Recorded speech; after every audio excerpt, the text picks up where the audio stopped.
সম্মানিত সুধী, আসসালামু আলাইকুম। আপনারা সকলেই দেখছেন আপনাদের পছন্দের ইউটিউব চ্যানেল ইকবাল হোমিও হল। আজকে আমি আলোচনা করব মেয়েদের খুবই কমন একটি রোগ, জরায়ুর স্থানচ্যুতি বা ইউটেরাইন প্রোলাপস, এই রোগ নিয়ে।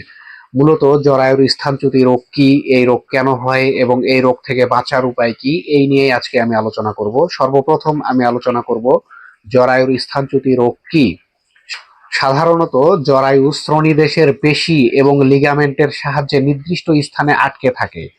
যদি কোনো কারণে এই পেশি বা লিগামেন্টগুলো দুর্বল হয়ে যায়, তখন জরায়ু তার নির্দিষ্ট স্থান থেকে যোনিপথের দিকে ঝুলে পড়ে।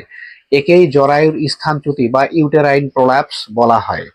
এখন আমি আলোচনা করব জরায়ুর স্থানচ্যুতি রোগ কেন হয়।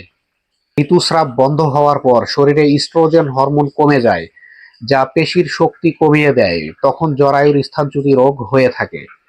দীর্ঘদিন কোষ্ঠকাঠিন্য রোগ থাকলে বা ভারী কোনো বস্তু নিয়মিত তোলার অভ্যাস থাকলে সেক্ষেত্রে জরায়ুর স্থানচ্যুতি রোগ হতে পারে। বড় ধরনের পেলভিক সার্জারির পরে এই রোগ হতে পারে। প্রসবের সময় দীর্ঘক্ষণ চাপ দেওয়ার ফলে বা একাধিক সন্তান প্রসবের ফলে পেশি শিথিল হয়ে যাওয়ার ফলে এই রোগ হতে পারে। শরীরের ওজন অনেক বেশি হলে তা পেলভিক পেশির উপর চাপ সৃষ্টি করে, ফলে এই রোগ হতে পারে। দীর্ঘদিন ধরে কাশি বা হাঁপানির সমস্যা থাকলে তলপেটে অতিরিক্ত চাপ পড়ে, ফলে জরায়ুর স্থানচ্যুতি রোগ হতে পারে। এখন আমি আলোচনা করব জরায়ুর স্থানচ্যুতি রোগ থেকে বাঁচার উপায় কি।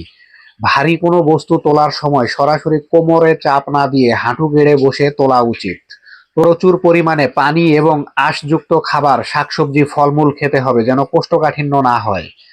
ধূমপান ও মদ্যপান পরিহার করতে হবে।